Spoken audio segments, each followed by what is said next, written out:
আমরা এখন চলেছি সোনাঝুরি হাটের উদ্দেশ্যে। তার আগে কি আমার কুটি বলে কি একটা বোধহয় কমপ্লেক্স আছে, মলের কমপ্লেক্স বোধহয় কোনো, সেখানে একবার যাব আমরা।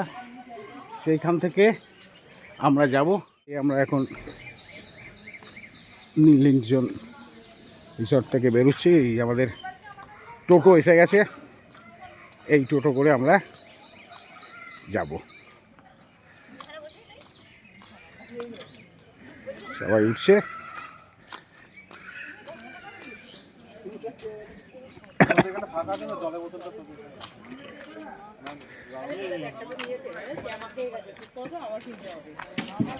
এখানে বসে সন্ধ্যেবেলা বসে আড্ডা মারার সুন্দর জায়গা। এইটা একটা হোমস্টে, স্বপ্ননিবাস। স্বপ্ননিবাস, স্বপ্ননিবাস।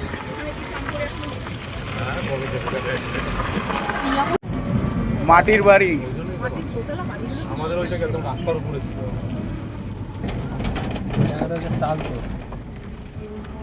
ওই ভেতরেও একটা মাটির বাড়ি।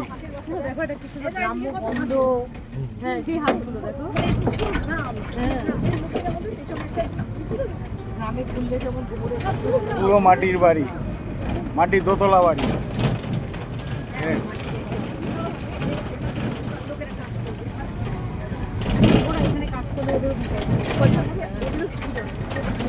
ওখানে মাটিতে ঘুঁটে দেওয়া হয়েছে, ঘুঁটে।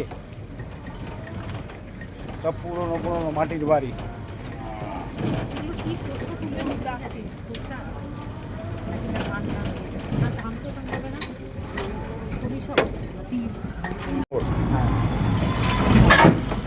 এই মোড়টার নাম হচ্ছে শ্যামবাটি মোড়।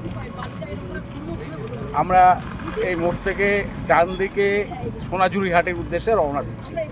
এই ডান দিকে গেলেই সোনাঝুরি হাট। এর ভেতরেই বেলা শেষে সিনেমার শুটিং হয়েছিল।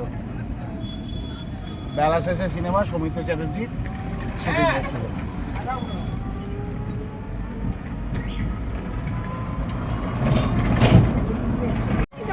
এই হাটটা হচ্ছে খোয়াই হাট। এই যে হাটটা দেখতে পাচ্ছেন, এটা হচ্ছে খোয়াই হাট। এটা শনি রবি বসে, শনি এবং রবিবার দুদিন বসে এখানে খোয়াই হাট। ব্রিজের ওপারে একটা সোনাঝুরি, আর ব্রিজের ওপারে যেটা যাচ্ছি আমরা সেটা সোনাঝুরি হাট। এই বোটটা নিয়ে ভয় করে। এই ঢুকছি আমরা সোনাঝুরি হাটে।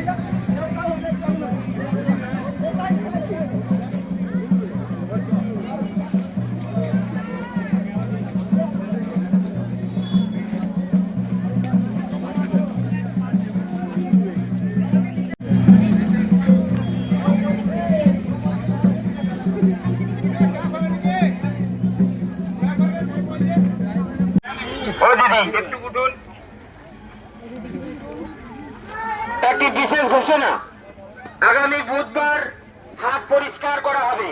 আগামী বা সামনে বুধবার 1 এপ্রিল প্রতি মাসের নেই হাট পরিষ্কার পরিচ্ছন্ন করা হবে।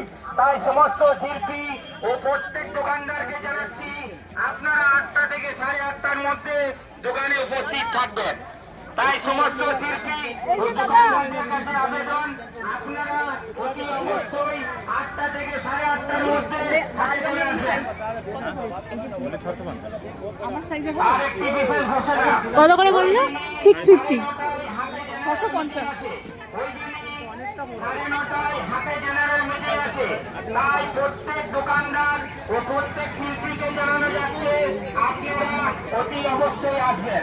যদি কেউ না আসেন তাকে 3 সপ্তাহ।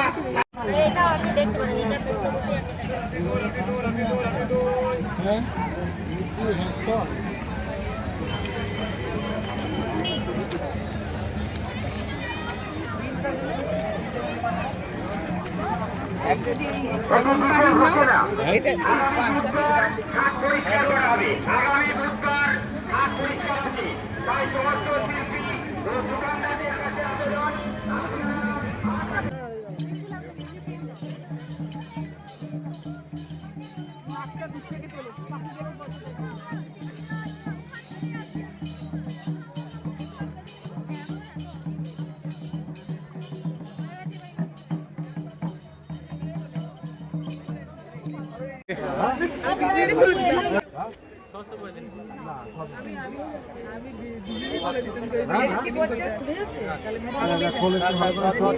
ভালো করে দেখে নিন, দেখে নাও, বুঝলি?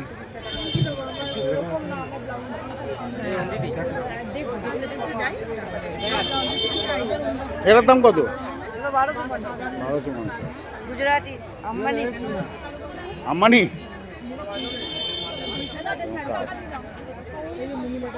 হ্যাঁ,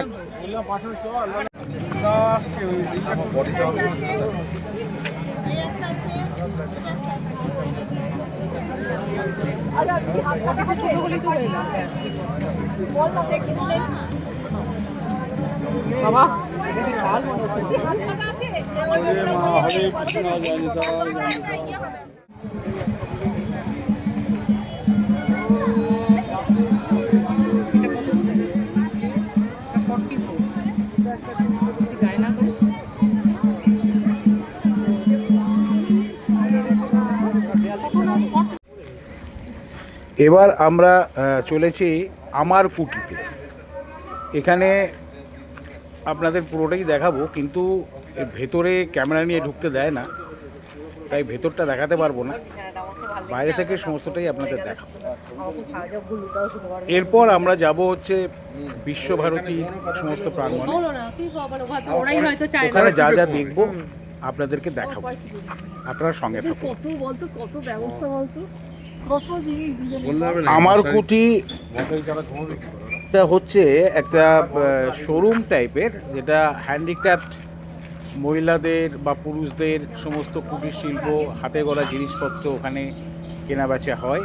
এটা সম্পূর্ণ গভর্নমেন্টের আন্ডারে এবং খুবই স্বল্প দামে আপনারা এই জিনিসগুলো আপনারা কিনতে পারবেন।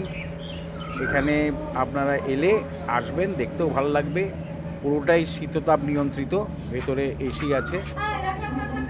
ভেতরে ক্যামেরা নিয়ে যেতে দেয় না, তাই আমি দেখাতে পারলাম না আপনাদের। এটা নতুন খুলেছে, আপনারা সঙ্গে থাকুন।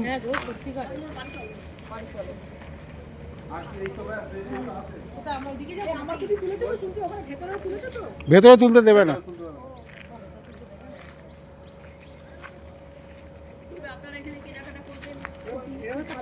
যেতে হবে না, ওই কোপাই নদী তোমার ওই শ্মশান আছে।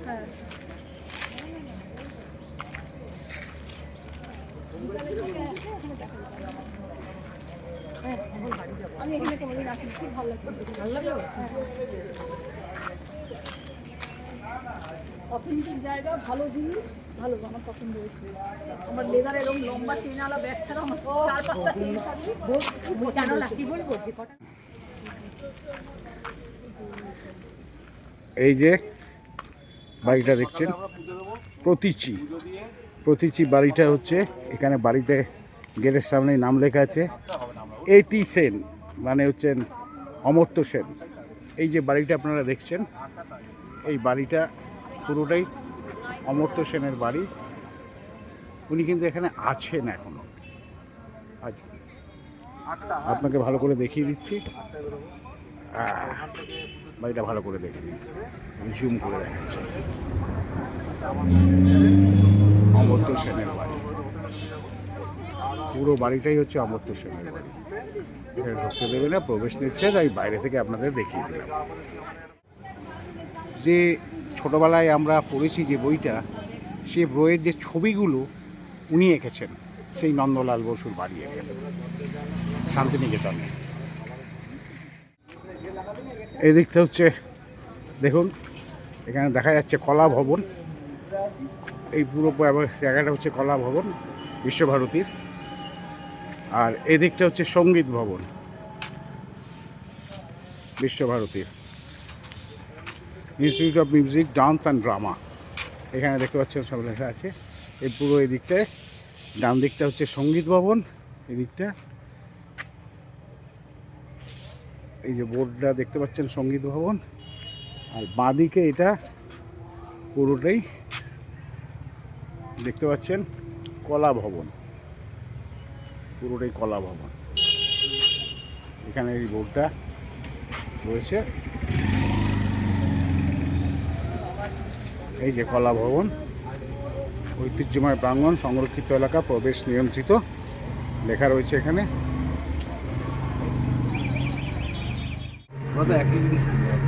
পুরো এরিয়াটা পুরো কলা ভবন, বিশ্বভারতী, পুরোটাই বিশ্বভারতী প্রাঙ্গণ, বিশ্বভারতী ক্যাম্পাস পুরোটাই। কি যেন বলে রাও, এটা হচ্ছে রামকিঙ্কর ব্রিজের ভাস্কর্য। রামকিঙ্কর মহাশয় এর ভাস্কর্য এই যে দেখতে পাচ্ছেন সামনে, এই দেখো। আমি আর নামলাম না, ওটা থেকে দেখিয়ে দিচ্ছি। রামকৃষ্ণ কিঙ্কর দেখে করো। না না ঠিক আছে, ঠিক আছে, তুমি সামনেও চালাতে পারবে না। কলের বাতি না, কলের বাসি ওটার নাম। বাসি কোনটার নাম? এই ওই যে ভাস্কর্যটা, ভাস্কর্যটা। এই ভাস্কর্যটার নামটা একটু বলে দাও তো রাহুল। এটার নাম হচ্ছে কলের বাসি। চলো এটা চুন সুরকি দিয়ে তৈরি করেছে।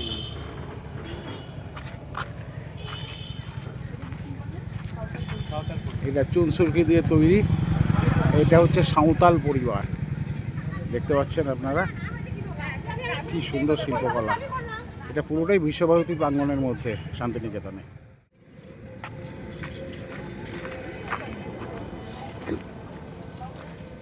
এই বাড়িটা দেখতে পাচ্ছেন,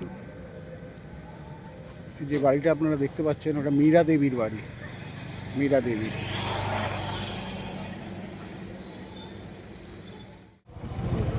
এটা বিশ্বভারতীর নাট্যঘর, এই যে দেখতে পাচ্ছেন লেখা আছে বিশ্বভারতীর নাট্যঘর।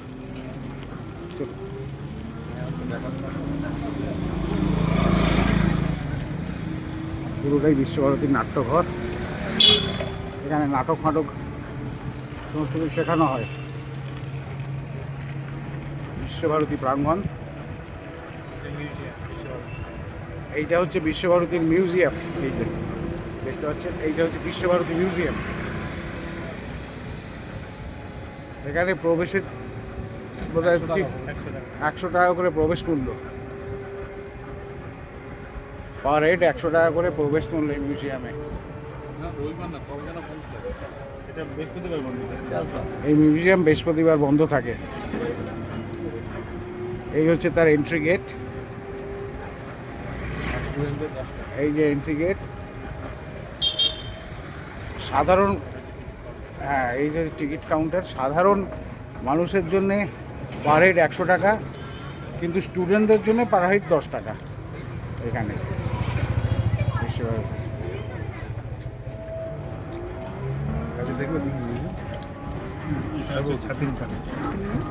এটা এইটা হচ্ছে পুরো ছাতিম তলা।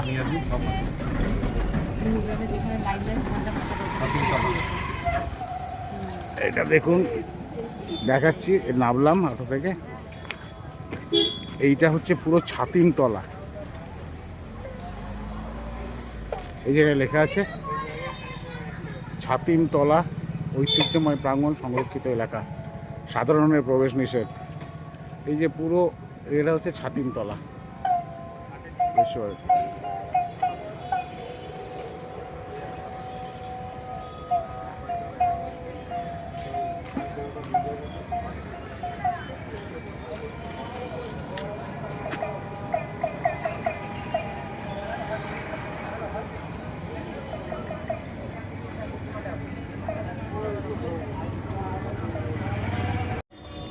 এই ছাতিমতলা মহর্ষি রবীন্দ্রনাথ ঠাকুরের পিতা বাবা মহর্ষি দেবেন্দ্রনাথ ঠাকুর প্রথম এখানে এসে বিশ্রাম করেছিলেন এই ছাতিমতলায়, এবং 1 টাকার বিনিময়ে 20 বিঘে জমি ইনি কিনেছিলেন আশ্রমের জন্য।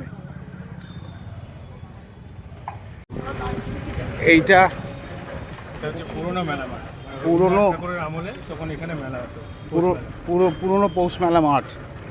এখানে রবীন্দ্রনাথ ঠাকুরের আমলে প্রথম, অনেক দিনই হতো, বোধহয় লকডাউনের পর ওখান থেকে সরে গেছে লকডাউন। ওটা অনেক দিন থেকে আছে। আচ্ছা, প্রথম এখানেই হয়েছিল। পৌষ মেলা প্রথম এইখানেই হয়েছিল। এটা পুরনো পৌষ মেলা জায়গা। এখানে প্রত্যেক বুধবার উপাসনা হয়। এটা উপাসনা গৃহ, তুমি বলে দাও। প্রত্যেক বুধবার উপাসনা হয় সকাল 7টা থেকে 8টা। সে সময় সাদা বস্ত্র থাকলে যে কেউ ধ্যান করতে পারে। আর বিশেষ দিনগুলোতে খোলা হয়, যেমন রবীন্দ্রনাথ ঠাকুরের জন্মদিন, মৃত্যুদিন বা দোল উৎসব, সেসব দিনগুলোতে পুরো ইয়েটা খোলা থাকে, পাবলিকের জন্য খোলা থাকে। খোলা থাকে। বলে দাও। এই বাড়িটা হচ্ছে তালুকধ্বজ বাড়ি। এই বাড়িটা হচ্ছে ওই কী নাম, তেজেশ চন্দ্র সেন। তেজেশ চন্দ্র সেন এখানে থাকতেন। আর তালগাছে যে একটা কবিতা আছে, তালগাছ এক পায়ে দাঁড়িয়ে সব গাছ ছাড়িয়ে উঁকি মারে আকাশে, ওই কবিতা এইটি। ওই তাল গাছটা তালগাছটা দেওয়া আছে, হ্যাঁ, ছবি আছে। এক মিনিট, আমি নামছি টোটো থেকে, আপনাদের দেখাচ্ছি।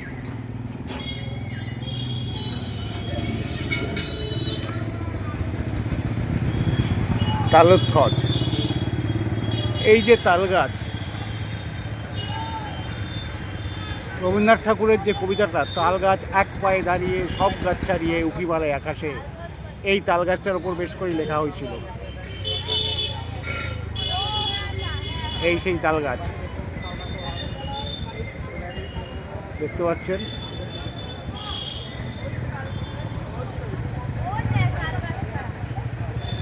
এই বট গাছ ঐতিহ্যবাহী বট গাছ। এই বট গাছের বয়স প্রায় 200 বছরেরও বেশি।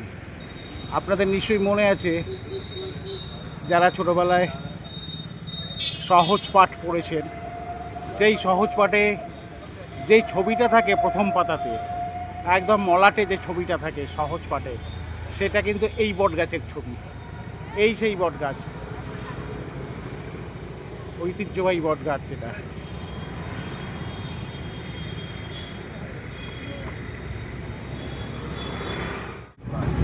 অন্ধকার হয়ে গেছে, এখন যেটা দেখছেন সেটা হচ্ছে পাঠশালা, আনন্দ পাঠশালা। এখানে বাচ্চাদের ক্লাস হয় প্রতিদিন সকালে গাছের নিচে ওপেন। গাছের নিচে, যেটা রবীন্দ্রনাথ ঠাকুর প্রথম গাছের নিচে পড়াশুনো স্টার্ট করিয়েছিলেন। এবং বিশ্বভারতীর যে ঐতিহ্য গাছের নিচে পড়াশুনো করা, সেটা এখানেই হয়। এখন অন্ধকার হয়ে গেছে, আমি ভালো করে দেখাতে পারছি না। এই সেই জায়গাটা। ভিডিওটা ভালো লেগে থাকলে লাইক, শেয়ার এবং সাবস্ক্রাইব করে দেবেন।